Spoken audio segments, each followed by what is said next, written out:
नमस्कार। जनादेश चर्चा में आप सबका स्वागत है। मैं हूं अम्बरीश कुमार।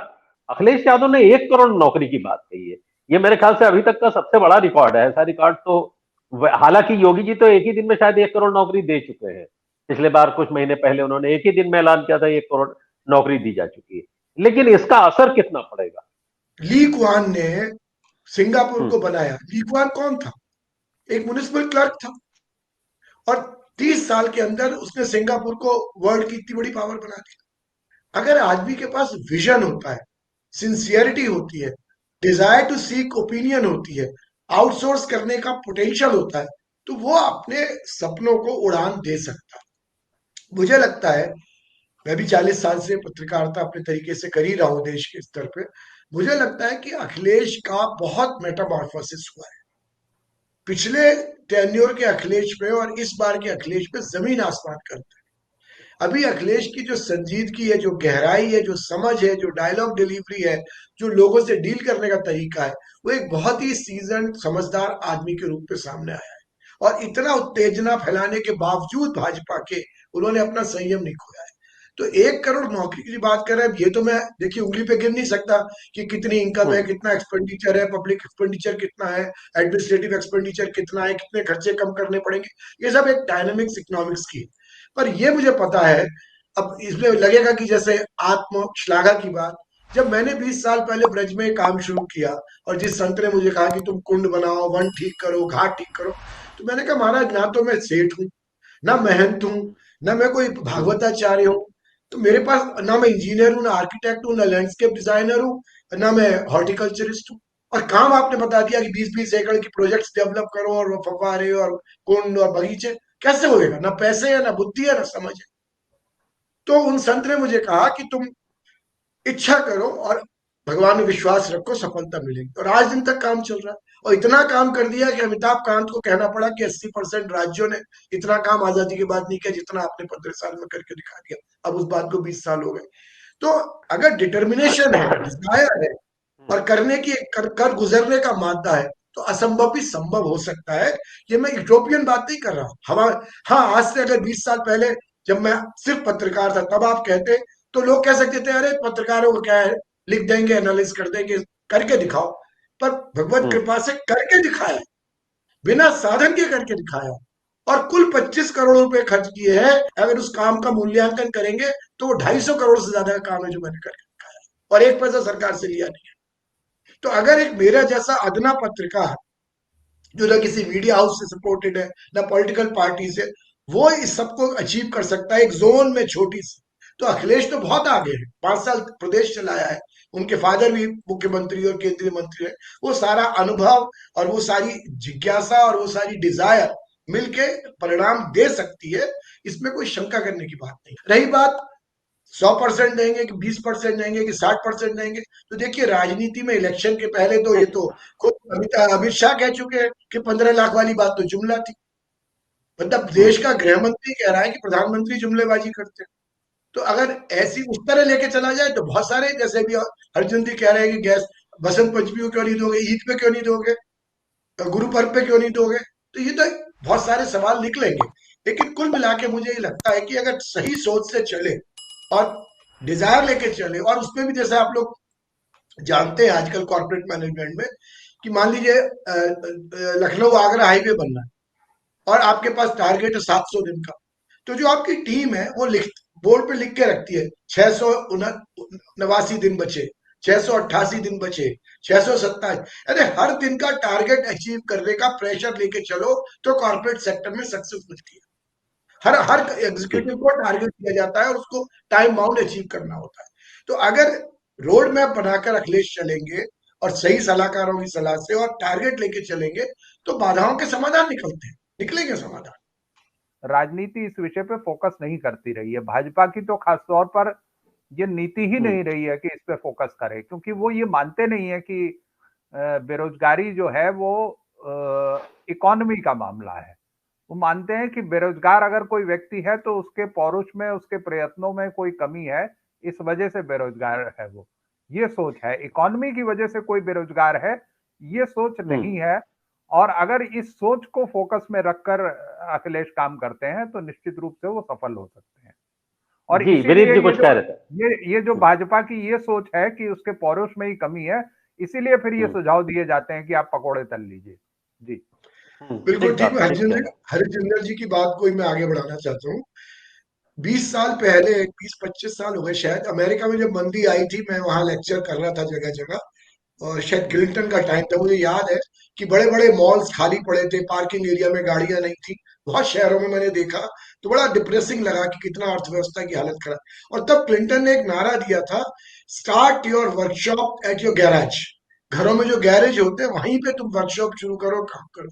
यहां मैं बात स्पष्ट करना चाहता हूं, और शायद ये बात अखिलेश के जहन में होगी। नौकरी देने का मतलब सरकारी नौकरी देना नहीं होता है। सरकार की नौकरी देने का मतलब तो आप अन्य अनावश्यक रूप से सरकार पर अपना आर्थिक बोझ बढ़ाएंगे। हरजिंदर जी ने बिल्कुल ठीक बात की कि जो भाजपा है वो इस बात को समझती नहीं है कि नौकरी एक आर्थिक समस्या है। अगर आप अर्थव्यवस्था को पटरी पर ले आए, अगर कारोबार बढ़ जाए, अगर इन्वेस्टमेंट आ जाए, व्यापारी के लिए फेवरेबल एटमॉस्फियर हो जाए, तो इतना रोजगार जनरेट हो जाएगा कि सरकार को नौकरी देने की जरूरत ही नहीं पड़ेगी। तो हम लोगों का भी जो बौद्धिक स्तर पर बात कर रहे हैं, हम लोगों का भी ये प्रयास होना चाहिए कि हम एक ऐसी हवा बनाए प्रदेश में कि जिसमें सरकारी नौकरी मांगी जाए, ये भावना निकल जानी चाहिए। सरकारी नौकरी एक बहुत लिमिटेड सीमा तक जा सकती है। भावना ये होनी चाहिए कि आर्थिक स्थिति ऐसी पैदा की जाए जिससे अपने आप हर जिले, कस्बे, गांव में रोजगार पैदा हो। अब जैसे मैं एक उदाहरण देना चाहता हूँ। रामदेव जी हमारे प्रेमी अच्छे मित्र हैं, पर मित्रों के साथ भी नोकझोंक होती है। रामदेव जी योग को लेके बहुत बड़ी बड़ी बातें करते हैं। आज उनका पतंजलि साम्राज्य हजारों करोड़ का है, 20,000 करोड़ का। तो मैंने एक लेख लिखा था। मैंने कहा, बाबा आपने आयुर्वेद का पूरा आर्थिक दोहन करके साम्राज्य खड़ा कर दिया, पर हमने जो सुना था बचपन से, जो हमने गांधी जी के गांव की लक्ष्मी, गांव की ओर, ग्राम स्वराज सब पुस्तकों में पढ़ा था कि गांव का वैद्य जो होता था वो गांव की जड़ी बूटी से, गांव की दादी नानी, गांव के मसालों से इलाज करते थे। वो था आत्मनिर्भर भारत मॉडल। ये हाईटेक 5 स्टार हॉस्पिटल बना के लाखों के इलाज करने वाला, ये तो चलने वाला नहीं है भारत की अर्थव्यवस्था में। तो मैंने कहा था, रामदेव जी अब आपने माल काफी कमा लिया, अब आप हर गांव में आयुर्वेदिक प्रोडक्शन के केंद्र खोलिए। वहीं की जड़ी बूटी, वहीं के सामानों से, वहीं के, ना प्लास्टिक की पैकिंग की जरूरत पड़ेगी, ना इतना करोड़ों रुपए का बजट विज्ञापन का देना पड़ेगा, और कितना रोजगार पैदा होगा। अकेले अगर आयुर्वेद का प्रोडक्शन पूरे डिसेंट्रलाइज कर दिया जाए, सिर्फ आयुर्वेद का क्यों, तेल घानी का काम है, मसाले बनाने का काम है, साबुन बनाने, जो गांधी जी का मॉडल था। मुझे हरजिंदर जी, अभी मैं 2-3 दिन पहले वृंदावन अपने घर में था, आज दिल्ली आ गया हूँ। मैं अपनी पुरानी लाइब्रेरी में से मैंने ग्राम स्वराज निकाली गांधी की, और मैं पढ़ के बहुत चिंतन में बैठ गया कि कितना ये लोग गोडसे को ग्लोरीफाई कर रहे हैं, कितना गांधी को कंडेम कर रहे हैं, और खुद कुछ कर नहीं पा रहे अर्थव्यवस्था की दृष्टि से, ना रोजगार, ना आर्थिक। तो घूम फिर के आना तो पड़ेगा गांधी जी के ग्राम समाज मॉडल पर। भारत का जो बहुसंख्यक समाज है, उसकी आर्थिक प्रगति गांधी के सपनों के भारत में ही छिपी है। लेकिन उसको कंडेम करके बड़े बड़े मेगा प्रोजेक्ट्स बना के आप अडानी अंबानी का घर भर सकते हैं, आम आदमी को तो आप पकौड़े बेचने को फिर सलाह देंगे। तो इसलिए ये बड़ा महत्वपूर्ण है कि अखिलेश अगर सत्ता में आते हैं तो वो रोजगार पैदा हो, वो स्थितियां पैदा करें, ना कि ये कहें कि मैंने 2 करोड़ कह दिए तो लो मैं तुमको अपॉइंटमेंट लेटर दे रहा हूँ। जी अनिल जी आप कुछ टिप्पणी करेंगे इस पे। अब ये जो अखिलेश जिसके वोट्स आएंगे या जिनको का प्रतिनिधित्व करते हैं, तो निश्चित तौर पर वो उनके प्रतिनिधि हैं। तो उनको अगर वो रिवाइव करेंगे, अगर वो इकोनॉमी जो असंगठित क्षेत्र की इकोनॉमी को अगर मदद करेंगे, तो ये जो कह रहे थे विनीत जी, तो उससे ही आप चीजें, नौकरी पैदा हो जाएंगी। ये लेवल है। और इसमें अगर ये 1 करोड़ के रोजगार की बात करते हैं, इनके पास है संभव। जैसे तेजस्वी ने कहा था तो लोगों ने विश्वास किया था, इसीलिए विश्वास किया था कि तेजस्वी के बारे में मालूम था कि ये जो नौजवान है उसके प्रतिनिधि के रूप में ये बता रहा है, ये कोई सरकार के प्रतिनिधि या जो अडानी अंबानी के प्रतिनिधि के रूप में नहीं बता रहा है। तो ये फर्क है, इसीलिए ये इसका असर होगा। विनीत जी कुछ कह रहे थे। देखिए, बहुत साल पहले की बात है, मैं आईआईएम के एलुमनाई ग्रुप को एड्रेस कर रहा था स्कोप बिल्डिंग में। 75 बैच के सारे टॉप एग्जीक्यूटिव्स थे, और मैंने उनसे एक बात कही थी कि दूध सी सफेदी निरमा से आई वॉशिंग पाउडर निरमा। 30 सेकंड के एड ने एक डेंजरस केमिकल को घर घर वॉशिंग पाउडर बना दिया और करसन भाई पटेल खरबपति बन गए। तो मैंने कहा कि आप लोग आईएम के एक्सपर्ट हैं, इतने पुराने सीनियर, और आपके पास कॉर्पोरेट मार्केटिंग दिमाग है, क्या आप हमारी इकोनॉमी को मजबूत करने के लिए ऐसी जिंगल्स बनवा सकते हैं जिससे लोगों का विश्वास अपनी परंपराओं में वापस आ जाए? उदाहरण के तौर पर ये विज्ञापन विभाग है उत्तर प्रदेश सरकार का। एक तरीका यह है कि अखिलेश जी का चेहरा लगाओ, कुछ जो आजकल हो रहा है योगी का, बड़ा सा योगी की तस्वीर या उधर, और उसमें बड़े बड़े घोषणा, नंबर 1, अभी बताया कि नंबर 1 था, हुआ नहीं वगैरह। और दूसरा तरीका क्या है कि उत्तर प्रदेश प्रकाशन विभाग विज्ञापन बनाए, भुना चना खाइए, सेहत बनाइए, हर गली गांव में मिलता है भुना चना। अब भुना चना जब आप प्रमोट करेंगे तो आदमी को पेप्सी का या वो लाइस के चिप्स वाला पैकेट नहीं ढूंढना पड़ेगा, उसको ब्रांडेड नाम नहीं ढूंढना पड़ेगा पेप्सी कोला का। वो भुना चना कहीं से, मैं आ रहा था जब प्रयागराज से, तो सारे रास्ते वो टोक में इतनी खुशी हुई जो बचपन टोकरियों में लैया और चना और वो मूंगफली और गुड़ और सब बिक रहा था, कहीं कोई पैकेट और पैक और डिब्बे और प्लास्टिक नहीं थी। तो इस देश में अभी भी बहुत जान बाकी है।